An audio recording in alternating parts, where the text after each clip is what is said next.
When you say nation, you talk about land.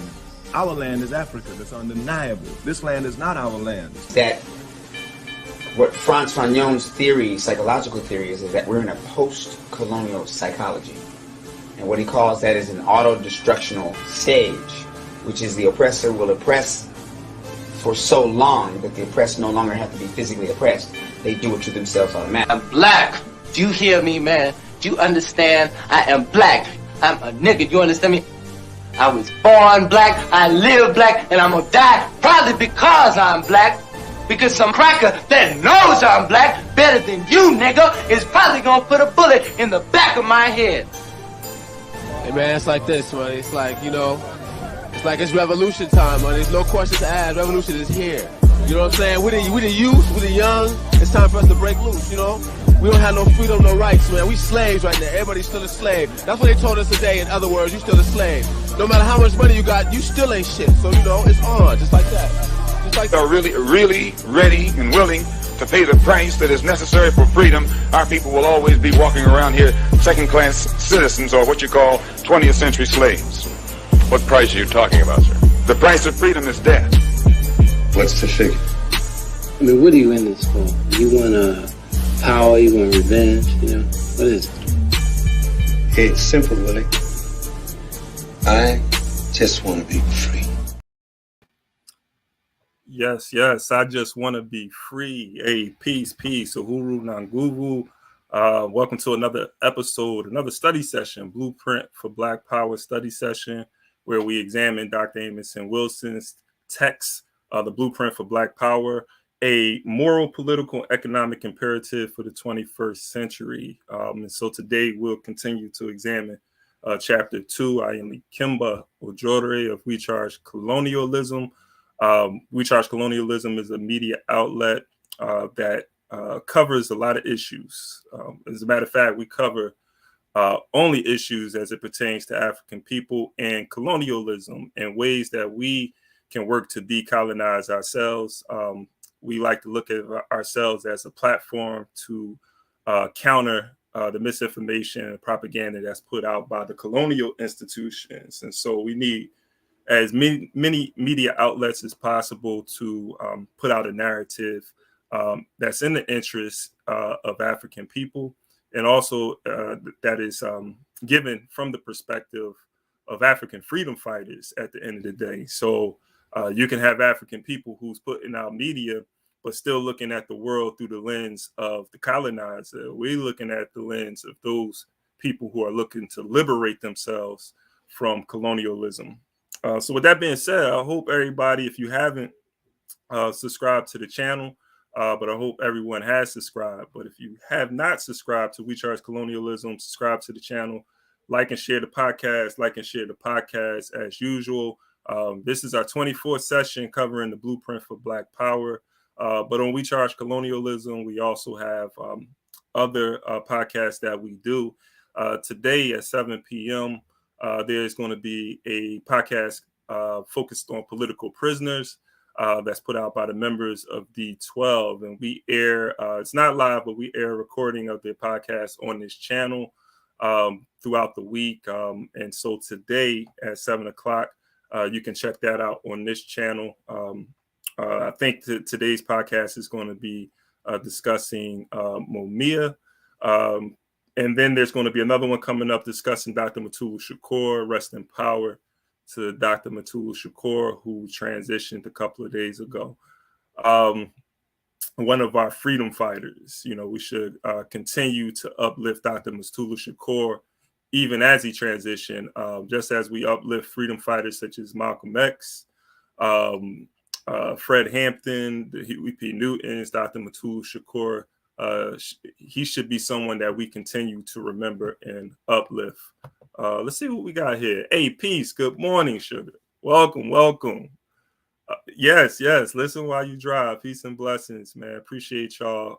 As usual, always tuning in. And so yesterday, if you didn't have the opportunity to check out our previous podcast, I'm saying yesterday because we're live, for anybody who's viewing this, our previous podcast, I was interviewing Tovio Tovo Asheki, who recently published Arming Black Consciousness, the Azania Black Nationalist Tradition in South Africa's Armed Struggle, or as a book that he had written that was published, I should say. We had a great interview, very powerful brother, brilliant brother. And in this book, he's covering the history of resistance in occupied Azania, South Africa, what we know as the South Africa. And he's really focusing on the Black consciousness movement. And he's given us a perspective of the Black consciousness movement that many of us probably don't know about, their participation in armed struggle. So I want to encourage everybody to check that podcast out and purchase the book. It's expensive. He gets into why the price is as expensive as it is in the podcast, but definitely check that one out. So with that being said, one more thing before we get into this book, because I don't want to keep you guys too long. This coming Black August on We Charge Colonialism, we'll be doing a Black Power Hour. I've been a part of the Black Power Hour in the past that wasn't on this platform, but this is a continuation of the Black Power Hour that we had organized a couple of years ago when we were examining Blood in My Eyes. Blood in My Eyes is a book that was published. It was the writings of George Jackson. And, we examined and we discussed that book. So carrying on in that tradition, we're going to be doing a Black Power Hour on this platform on Tuesdays and Thursdays. I'm going to actually pull up the flyers so that you can take a look, but you can check out the flyer too on We Charge Colonialism on our social media. Pull this up. All right.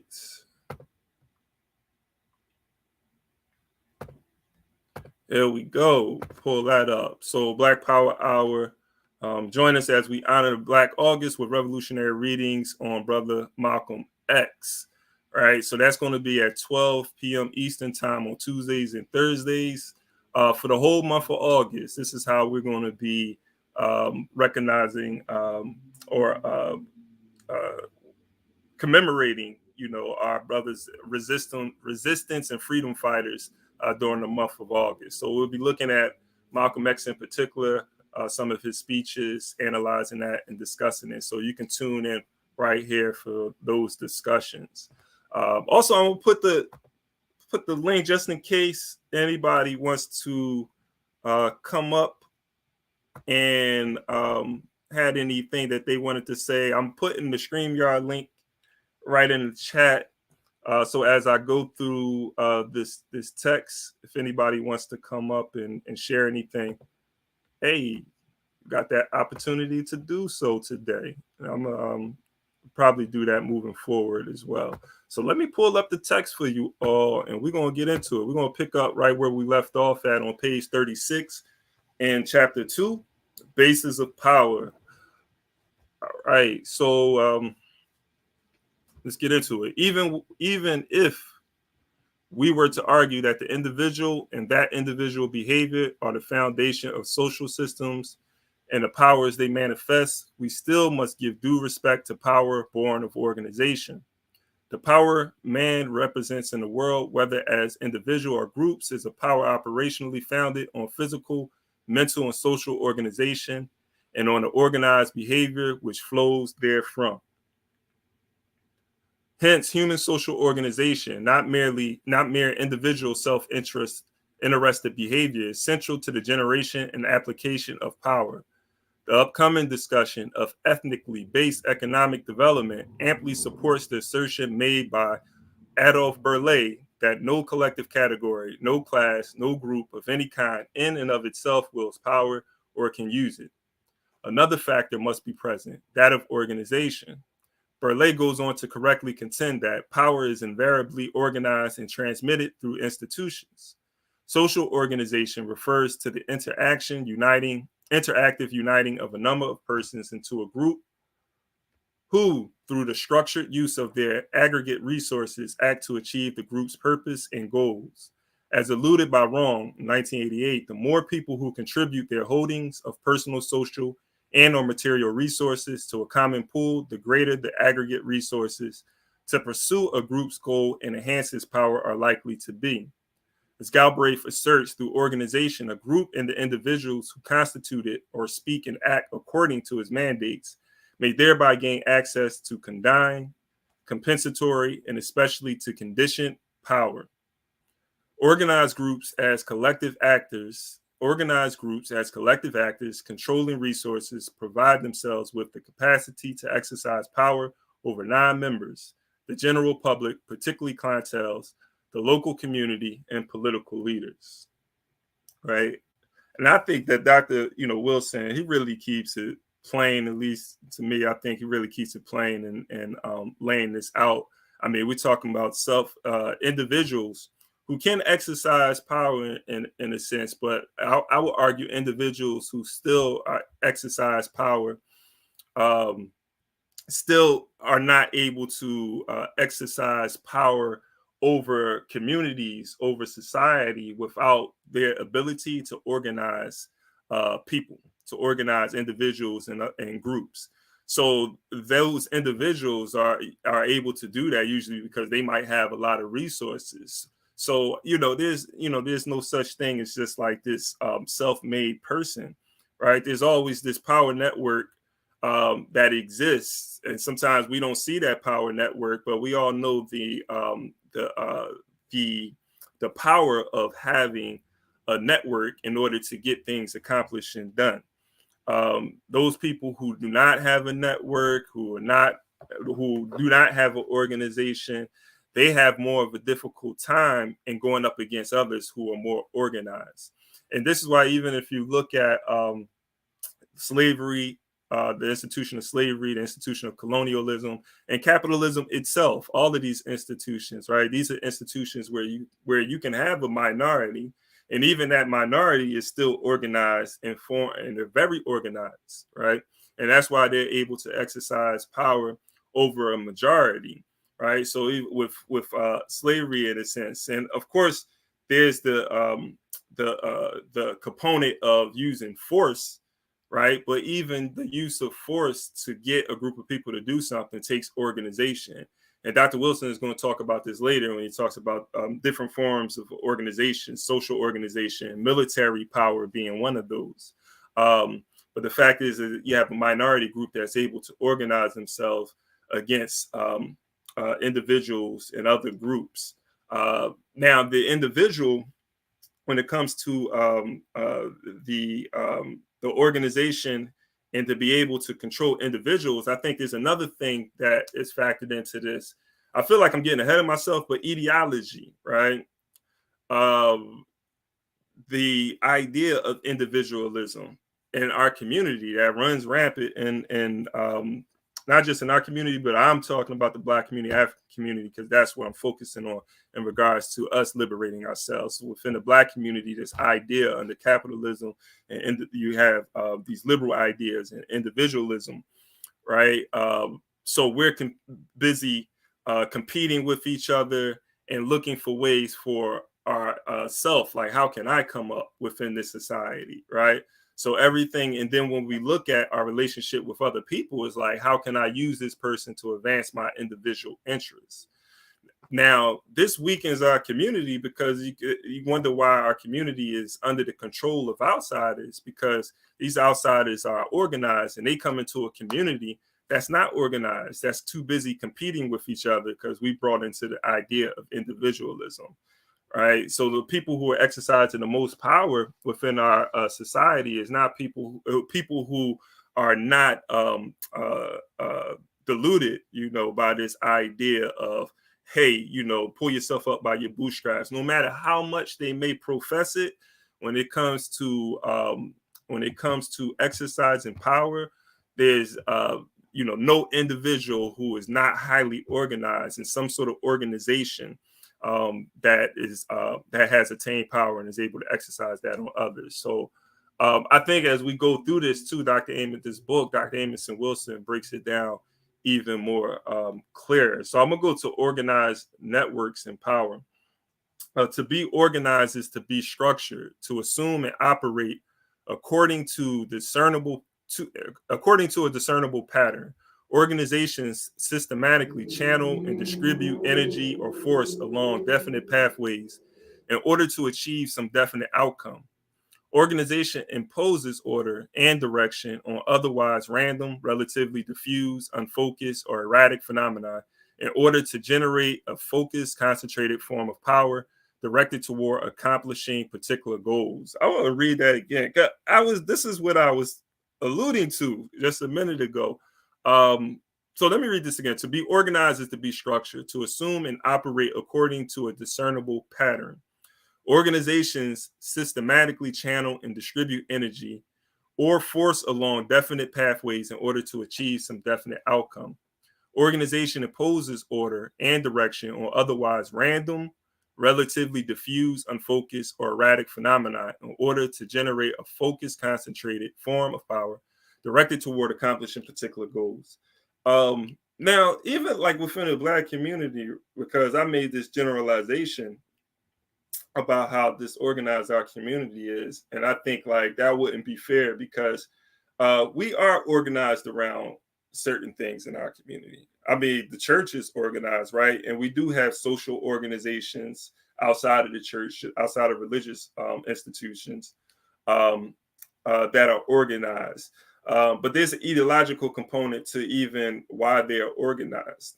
But we also have organizations that suffer internally because of liberalism as well. You know, organizations that's trying to find themselves.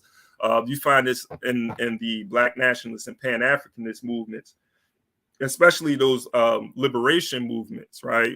Movements that are struggling for a revolution in the system. These are the most, I think, difficult forms of organization as far as keeping them structured and sustainable.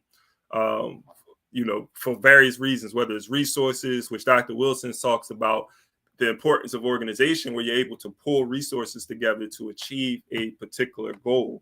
We find a lot of problems with that with our organizations when it comes to resources and getting people to like buy into these organizations, especially organizations that are that are talking about, you know, liberation and revolution, right? Because for one, there's an ideological struggle taking place against the dominant organization with the dominant society, who has the most dominant institutions when it comes to resources, right? These corporations. Are you going against corporations? It's the most dominant institution in the world is the corporation, a multinational corporation, right? For obvious reasons. And that's including banking systems and so forth. They had the resources to control media and propaganda. So this is what we're going against. But the power's in the people. If the masses of people are well organized, then there's no, objective that we cannot obtain, that we cannot acquire. But it's all about organization. So, you know, just again, going to this paragraph when he's talking about people who are more organized, how they're able to exercise this power over people that are relatively diffuse and unfocused, erratic phenomenon. And we do see that a lot within our community. And what happens is a lot of these, I'll leave it here, a lot of the organizations in the Black community that are formed are not necessarily trying to lead the people or organize the people to be able to control and take over their community. A lot of these organizations are formed to solve a particular community problem, an issue that has been brought about through the dominant society. So you trying to solve these issues, you know, put a Band-Aid on some of these issues doesn't necessarily solve the problem, because the source of the problem still exists. And so and that's a whole nother conversation of what we need to be organizing for when it comes to organizing for state power, organizing for community power. These are things that we need to be organizing around. So I think it's not just there's the general, you know, the utility of having an organization, right? And being able to exercise power. But what is the means? Exercising power to what ends is, another conversation to have. So I'm going to go on to the next paragraph. So a social organization is composed of two or more persons or groups of persons, each of whom operating under centralized human control or direction, plays a more or less specialized role, each behaving as a component part of the organized whole, and whose active output is channeled and coordinated in some special way in order to perform and work and achieve definite outcomes. Social organizations exert influence on their component membership in such ways as to achieve definite effects on both their internal and or external environments. This is important too. I got to pause here, man. This is why the United States or state power in general today, why they're able to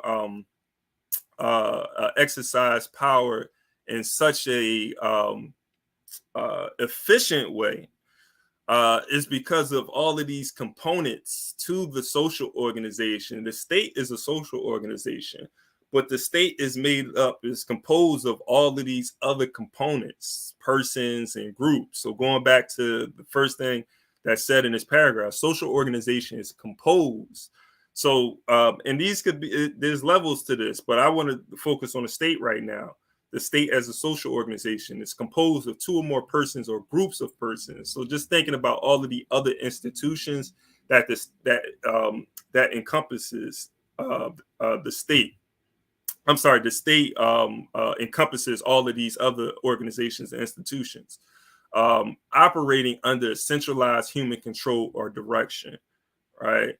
Because there's one direction, whatever the struggles are. There's just certain things that the ruling class can agree upon. Capitalism being one of those ideas, and also there's this liberal component. Whether you're I don't care if you're conservative, consider yourself conservative or liberal, even those who consider themselves conservative, there's a liberal component to that, whether it's, dealing with the economy, maybe conservative in their, when it comes to particular social issues, but very liberal when it comes to the economy. So there's a liberal component no matter what side of the aisle you are on. So it's very centralized, I think, in regards to just like the ideas and the direction of the state, United States, whether France, Britain, and so forth, right?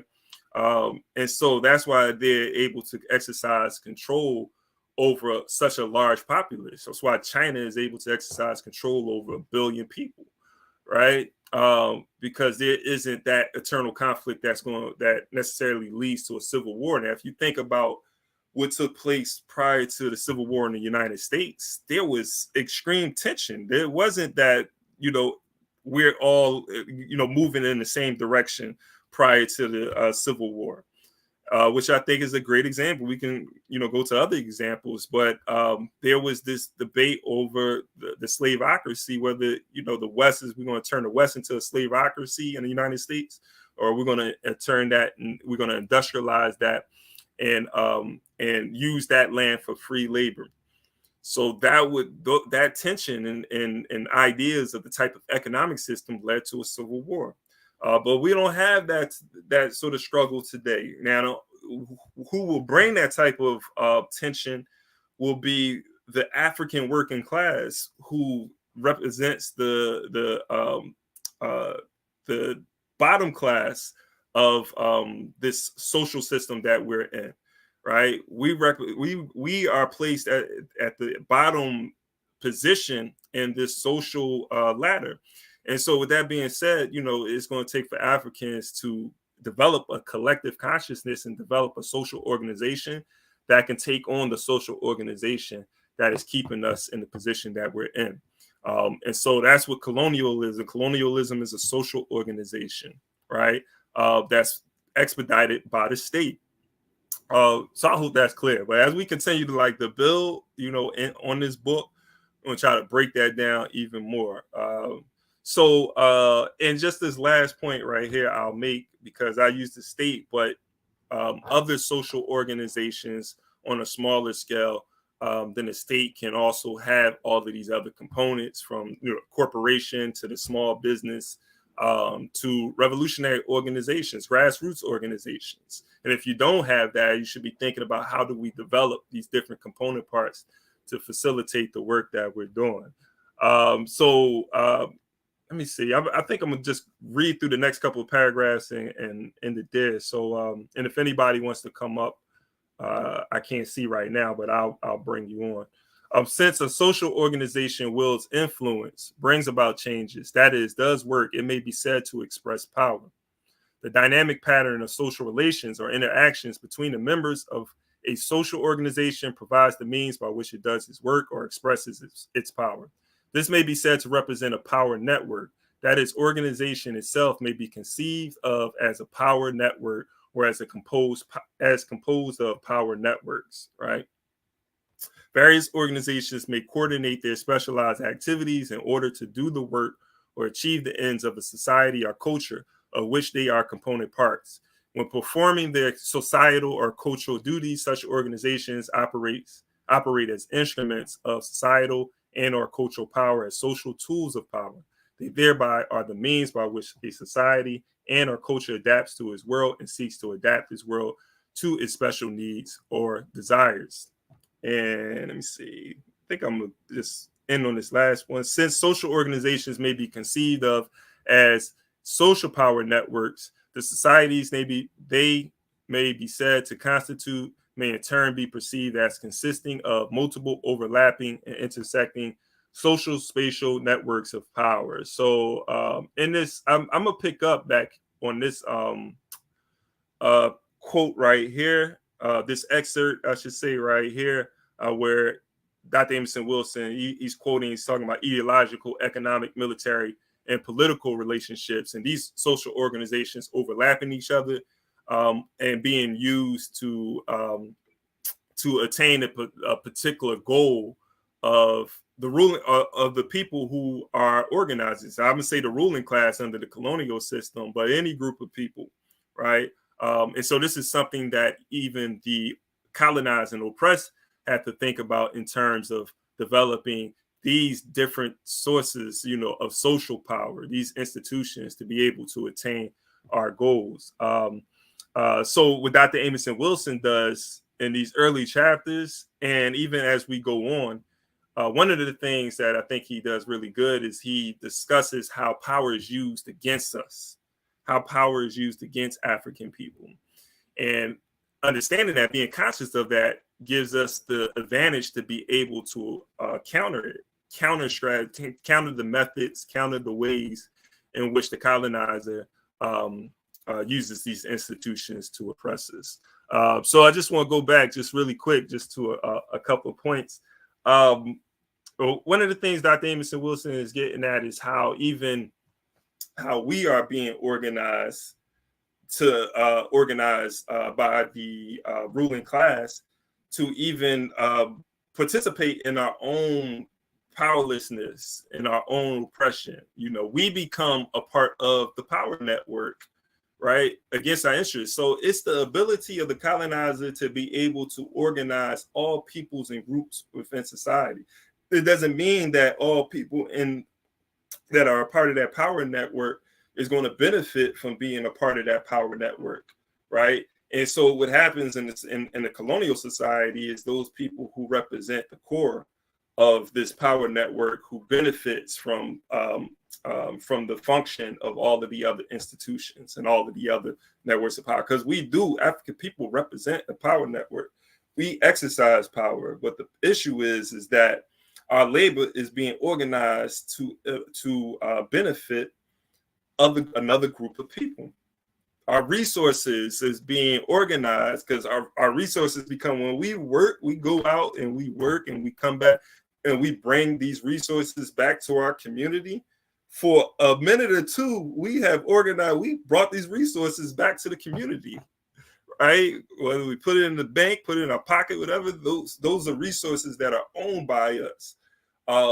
Now, it's the way that we use those resources, right, that is not centralized. Every individual is doing their own thing and spending money here, spending money there, and that money becomes dispersed, and it goes to highly organized groups of people.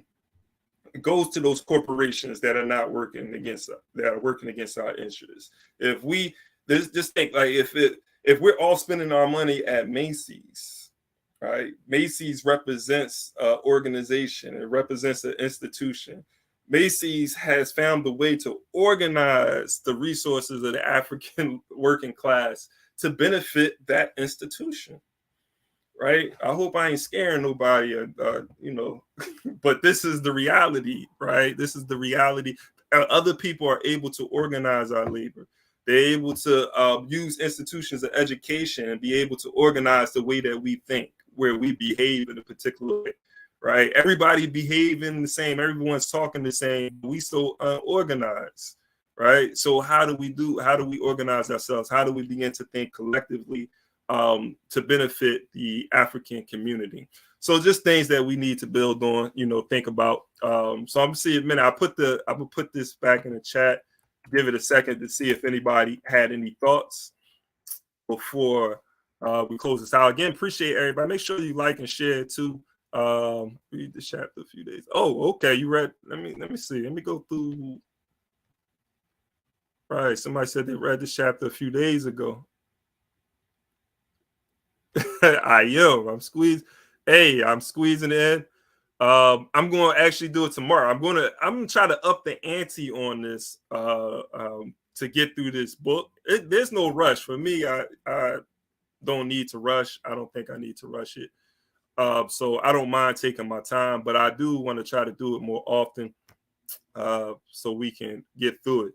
Because like I said, when I get through the book, I said this before, when I get through it, I'm going to turn around and I'm going to do it again so that we can embody it. And then maybe the next time around when I'm going through this, examining this book, we'll have more people join us. And maybe, more people come on and even join in the discussion. Yes, peace. My brothers, stay balanced. Dwayne, my brother Lee, Dennis. Sayero. Surprise, Sayero, man. Peace and blessings to you, Uhuru.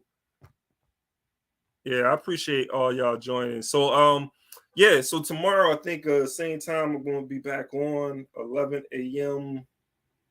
Eastern time. And if I can, I'm going to try to, be consistent in the morning. It might not be 11 a.m. every morning, but if I can get in 15, 30 minutes in the morning, it's going to be like exercise. I just got finished exercising not too long ago. So going through this book with you all will be, exercise for all of us. So let's get it in. And don't forget Black August too. That's going to be another, I think a great opportunity is for us to examine Malcolm X's speeches together. And if anybody wants to join that, if anybody, any organizers out there who wants to be a part of the discussion, you don't necessarily have to. You can view, but you can also be a part of that discussion during Black August. Just send us an email, reach out to us, and we can make it happen. Let me see what we got here. Is there any read you recommend before tapping into for this? I definitely like Dr. Amerson. There's other Dr. Amerson Wilson's text, The Falsification of African Consciousness. And you can find a PDF of this book. As a matter of fact, it's in our Google Drive. Is that in the description? I'll put that. You could do a Google Google search of The Falsification. Put that up here of African consciousness.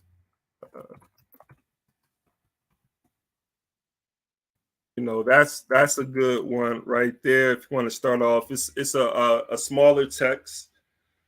I would point people in that direction. Dr. Bobby Wright's Menticide, I think is a good read as well. That's something else you can Google. That might be in our Google Drive as well.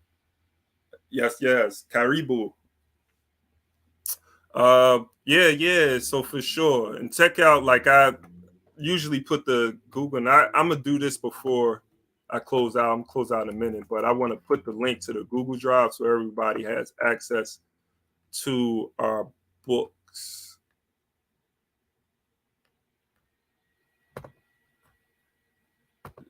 Because we want to share the wealth. We want to share the wealth. Make sure everybody has access.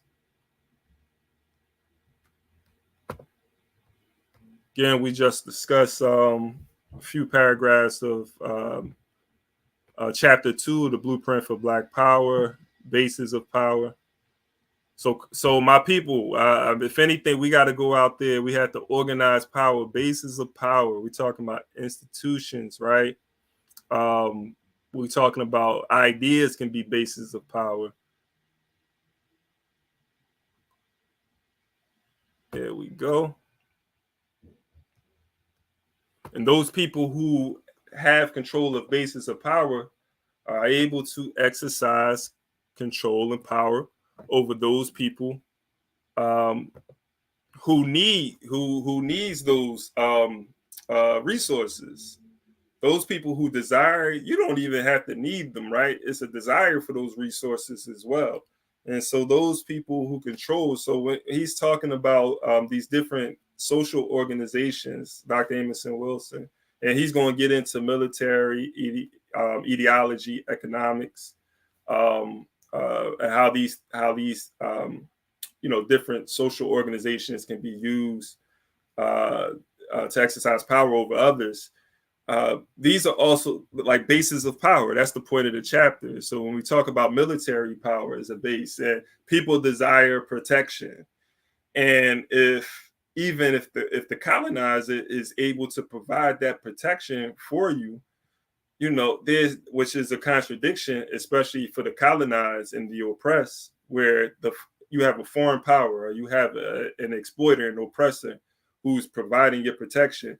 But if they are the only ones who are able to provide that, or at least you think they are, then you are going to look to them for protection. You're going to look to them for defense.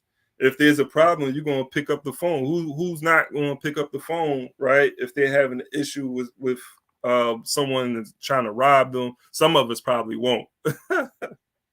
But generally speaking, though, right, there's going to be people who are going to be like, get on the phone and call the police, right, to protect, defend, or whatever, something's going on in the community.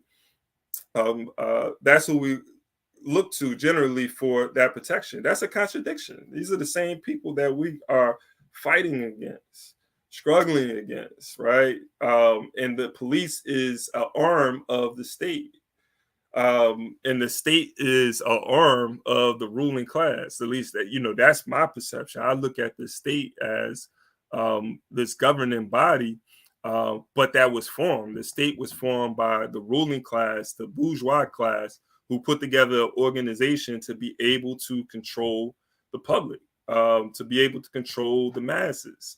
How do we control the people that we are oppressing? How do we control them? We got to come up with rules to the game. And part of the rules was, okay, we have some of these people, if they think that they're being oppressed, they might resist us. So we got to put some things in place that say, hey, you have some freedoms. You have freedom of speech. You have a right to bear arms. You have, the right to a trial, speedy trial, right? To be judged by your peers. You have all of these things with what is looked at as protections and so forth. But what does that all mean when, the colonizer controls the means for survival? When the colonizer controls all the life-sustaining institutions. Yeah, you have rights. You're a citizen, but we control your life when it comes to, like, who do you need to go to for protection? Who do you need to go to be able to get food and shelter, right? And if you have these things, you still got to pay for us. You got to pay rent to us. You got to pay taxes to us, right? So there's so many different contradictions that we can get into. With that being said, man, appreciate you all. We're going to end it here. Another good conversation. Again, we'll be back tomorrow. But make sure you like and share, because people can still view these, these discussions even afterwards. They can view the recording.